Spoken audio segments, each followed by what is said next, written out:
안녕하십니까. 9월달 명사특강. 오늘은 상승세무회계 대표 세무사님 안주용 세무사님을 모시고 주택 및 조합원 입주권 증여와 관련된 세금 및 유의사항 살펴보도록 하겠습니다. 우리 세무사님 소개를 잠깐 좀 하자면 상승세무회계 대표 세무사님이시고 전에 첨세무고인 본점 근무하셨었죠. 네. 와, CFP도 있으시네요. 네. 네. 서초구청 공인중개사 부동산 거래 사고 예방교육. 정말 이거 중요한 것 같아요. 네. 부동산 거래 사고 예방교육. 진짜 이거 정말 중요해요. 맞아요. 네, 이거 정말 필요하다고 생각을 하고요. 공인중개사님들 대상으로 굉장히 세금 강의 많이 하셨고요. 그리고 국세청 바른세금 지킴이 홍보대사. 좋습니다. 네. 네, 그리고 그 외에 이제 다양한 활동들을 하고 계십니다. 자, 그러면은 오늘 양이 많다고 네. 하는데, 양이 많네. 자, 우리 세무사님한테 마이크를 넘기고, 네. 예, 설명 들어보도록 하겠습니다. 네. 네, 오늘은 아까 말씀드렸다시피 주택과 조합원 입주권 증여 쪽인데 실질적으로 조합원 입주권 증여는 되게 포괄적으로만 좀 넣어놨어요. 그래가지고 제가 작년에 증여에 대한 내용을 한번 했지만 내용 조금 추가하고 거의 바뀐 내용 없이 한 번 더 할 건데, 이게 사실은 세법상으로 증여는 올해까지 하시는 게 가장 유리해요. 네, 그래서 그 내용에 대해서 설명해 드리고, 그다음에 증여세, 취득세, 그다음에 나중에는 계산 사례까지 한번 보도록 하겠습니다.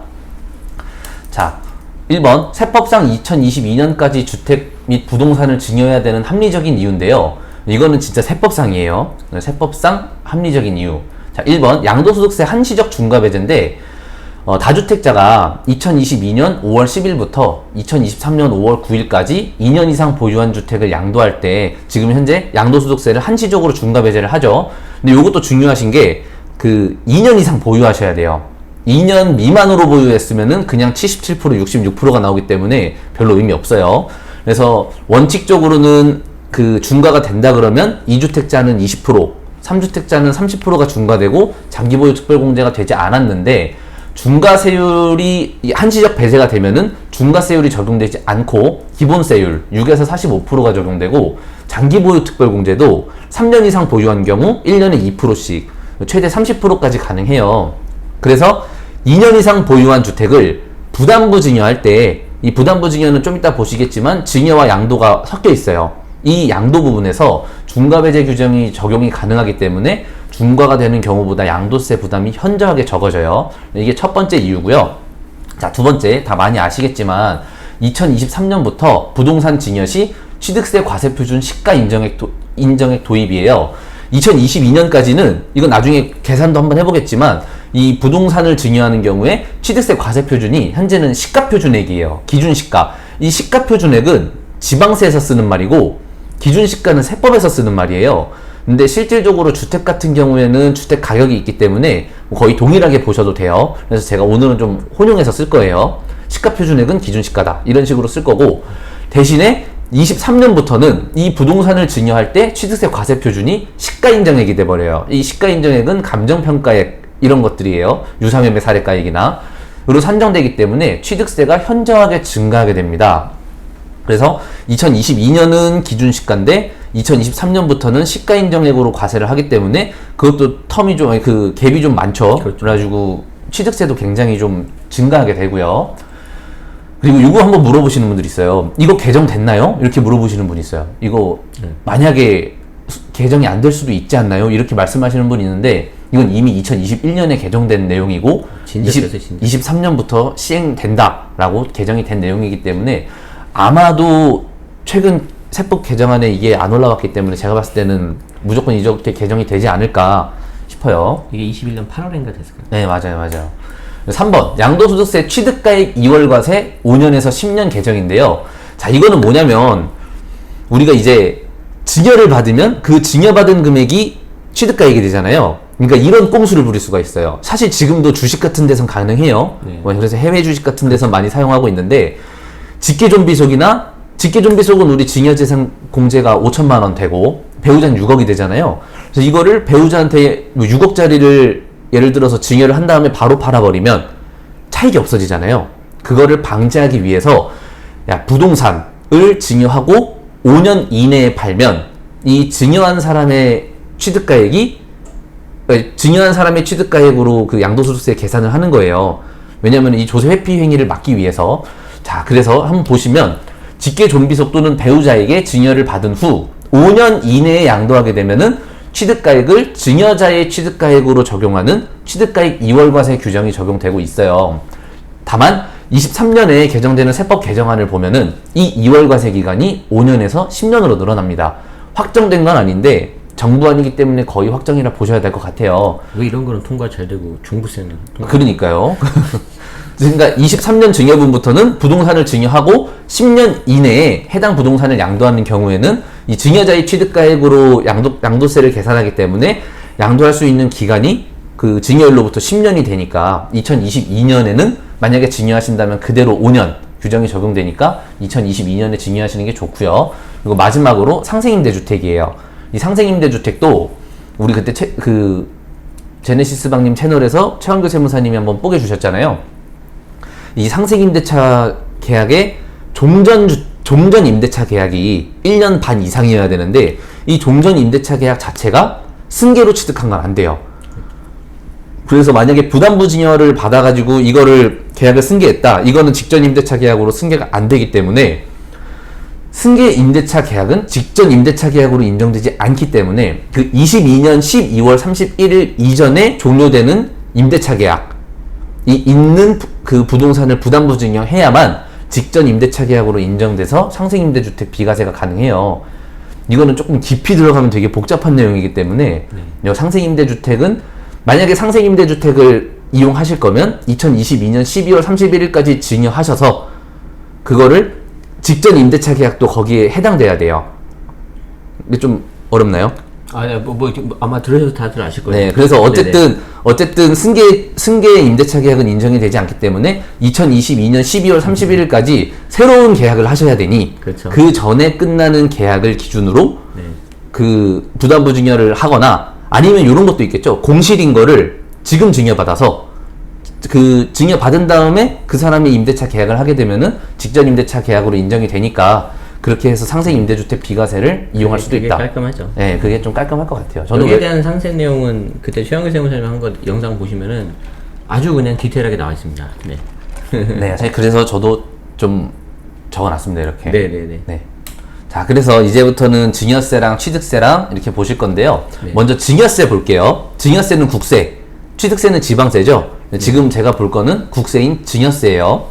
그래서 1번 우리 세법에서 증여란 그 행위 또는 거래의 명칭, 형식, 목적 등과 관계없이 직접 또는 간접적인 방법으로 타인에게 무상으로 유형, 무형의 재산 또는 이익을 이전하거나 타인의 재산 가치를 증가시키는 것. 그냥 결론적으로 우리나라 증여세는 완전 포괄주의예요. 네. 누가 받아서 이익을 얻었으면은 증여세 과세 이렇게 돼 있어요. 네. 어차피 저희는 오늘 주택증여 쪽이기 때문에 사실 넘어가도록 할게요. 그래서 증여세 계산 구조를 보실 건데 그 주택 계산 기준으로 간단하게 한번 볼 거예요. 그래서 위에 증여재산가액, 요거는 이제 증여재산 평가액이겠죠. 네. 그리고 여기서 채무인수액, 요 채무인수한 만큼은 당연히 증여세에서 빠지고 양도세로 가겠죠. 그래서 이 부담부 증여 시 채무인수액은 증여세에선 뺀다. 요만큼 양도세를 낼 거니까 그렇게 되는 거고, 플러스 증여재산 가산액이에요. 이 증여재산 가산액은 10년 내 동일인으로부터 증여받은 재산에 대해서 가산을 하는 겁니다. 이렇게 되면은 증여세 과세가액이 나오고요. 그리고 빼기 증여재산 공제, 우리 여러분들이 알고 계시는 뭐 배우자 6억, 직계 존비속은 5천만 원. 자, 요거를 빼시고, 그리고 또 감정평가를 받으면은 최대 500만 원까지 또 공제가 돼요. 그래서 감정평가 수수료를 빼면은 과세표준이고요. 이 과세표준에서 세율을 곱하면 산출세액이 나오고, 그 밑에 납부세액 공제는 저 사전증여재산에 대해서 증여세를 냈을 거 아니에요. 그러면 그 증여세에 대해서 이중과세를 조정하기 위해서 납부세액 공제를 해주는 거고, 그리고 신고세액 공제, 요거는 그냥 신고만 하면 3% 해주는 거예요. 대신에 무신고 해가지고 나중에 추징당하면 신고세액 공제가 안 들어갑니다. 자, 그래서 차가감 납부세액이 나오면은 이거를 이제 일시납을 할 건지 연분납이나 분할 납부를 할 건지 요거를 선택하시는 거예요. 자, 그래서 3번 증여재산 가산해 볼게요. 아까 증여재산 10년 내에 해당 증여일 전 10년 이내에 동일인, 이 동일인이라는 게 그 증여자가 직계존속인 경우에는 그 직계존속의 배우자를 포함해요. 예를 들어서 아버지한테 받고 어머니한테 받았다. 그러면은 직계존속의 배우자이기 때문에 두 분은 합산해서 계산을 합니다. 증여자가 할아버지고 그 다음 또 주신 게 할머니다. 그러면 어쨌든 직계 존속의 배우자이기 때문에 합산합니다. 손자가 받았어도. 자, 그래서 10년 이내에 동일인으로부터 받은 증여재산가액을 합친 금액이 1,000만 원 이상인 경우에는 그 가액을 증여세 과세 가액으로 가산을 해요. 그래서 합산한 금액에 해당하는 증여세액은 증여세액 공제로 차감해요. 그래서 요거는 이중과세 조정인데 한번 밑에 볼게요.